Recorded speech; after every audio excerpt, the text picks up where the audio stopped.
Well, honestly, I'm not boring. Fiat Luce. I do the same thing, though. This is now the 8th film. God is Love. Well, perhaps I'll never find another title. Yes, well, there we are.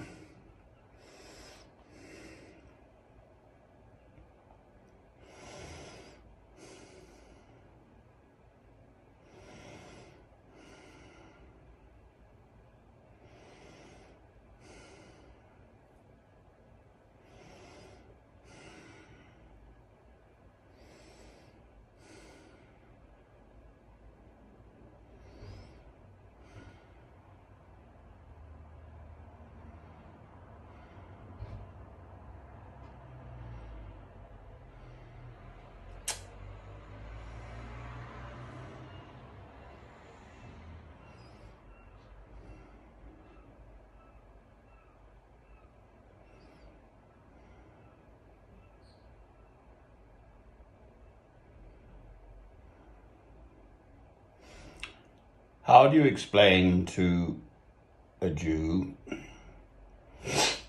just an ordinary human being, if you like, who's born, and then because of their race, I think there must be the most persecuted nation, race, tribe, whatever you want to call it, of all people in the world throughout the longest period of time. So I have some knowledge of these things, the diaspora and God's chosen people, and they straying from God's path, and the prophets coming to try and drag them kicking and screaming back onto the straight and narrow. And Christ was a Jew, of course. John the Baptist came, prepare ye the way for the Lord, make straight paths in every valley, and so on, shall be.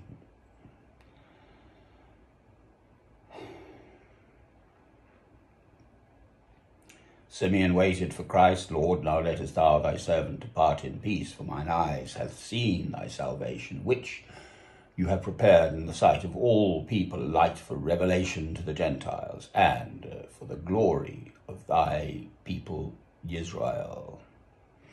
So there is something about God's chosen people, and I'm not an expert on this, but there will be a remnant. And the Valley of the Dry Bones, I love the Valley of the Dry Bones in Ezekiel, I'm pretty sure, chapter 37. And them bones, them dry bones, they're all going to get, the knee bones, the foot bones attached to the leg bone, and the leg bones attached to the, and they're all going to get together. I believe this is why religious Orthodox Jews do not practice cremation, because they want those bones. It doesn't bother me. Once you're dead, you're dead. Your spirit's gone. The shell in which your spirit lived doesn't matter. It's only chemicals anyway. Ashes to ashes, dust to dust. So I'm fine with cremation. In fact, I do say, for what it's worth, I'd like my ashes to be scattered, in fact, in the Kalahari Desert in southern Africa. I made some inquiries at a funeral parlour once about it, and said, yeah, we'll do that. Give us enough money. Anyway, hopefully that's not happening for me just yet, so there we are. So how do you explain to a young Jewish person just born into this world, happens to be Jewish, and you're going to suffer, you see, because people don't like Jews, and we're going to chuck you in the gas ovens, for instance? Well, just a little bit tricky.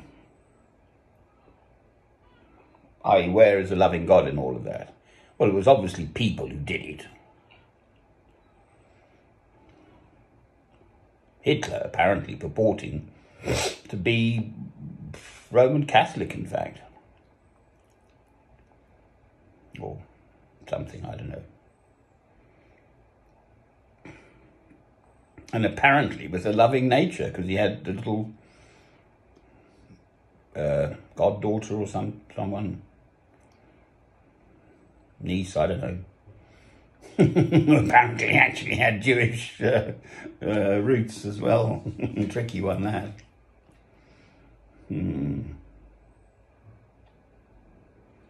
So as I've made pretty clear, I do not have all the answers to this. Absolutely not.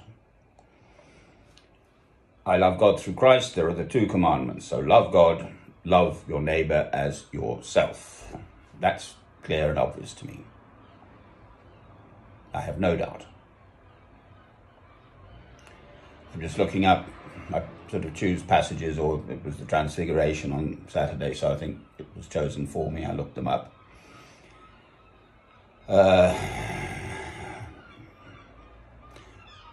And they questioned Jesus, and Christ replied, "The work of God is this, to believe in the one he has sent." Amen. It's so simple.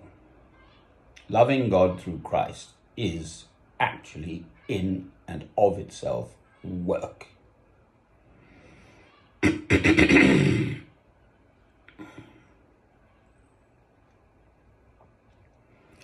And then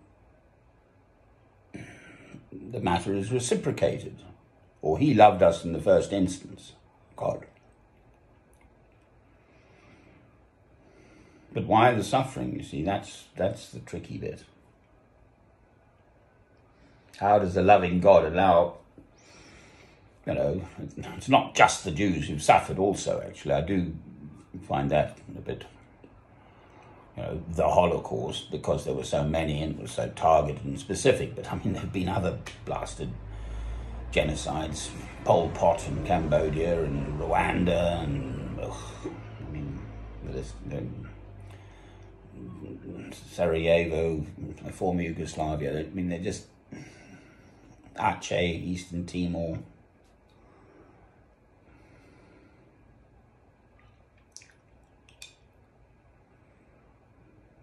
To an individual, that suffering is to the point of death, for heaven's sake.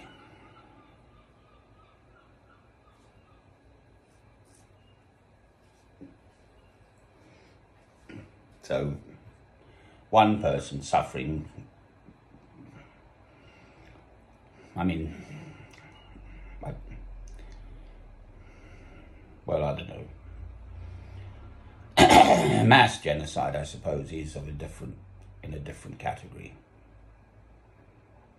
Crimes against humanity and the rest. But we've done that, the West, for heaven's sake, with all our purportedly Christian values and civilized behavior and this and that, in my lifetime, the second war in Iraq, for heaven's sake.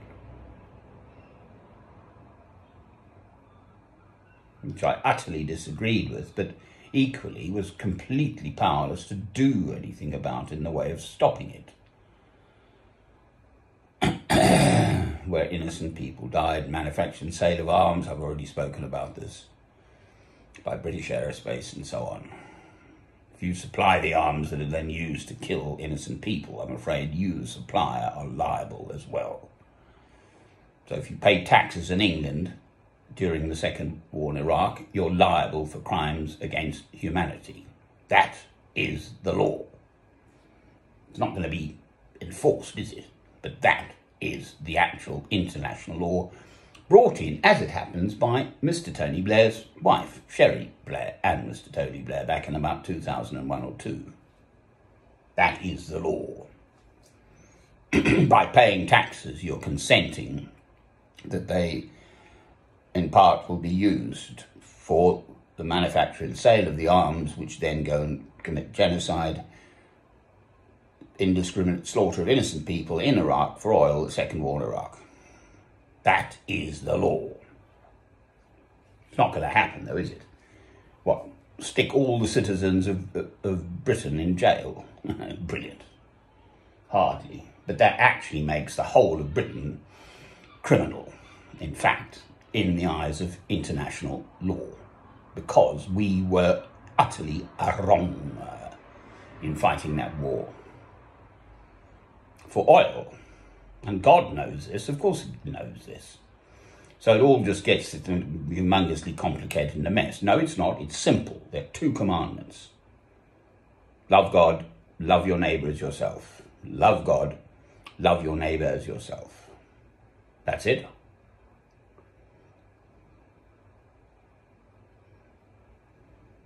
Respond to whatever happens to you in life with love. Turn the other cheek if they strike you on one cheek. Turn unto them the other cheek.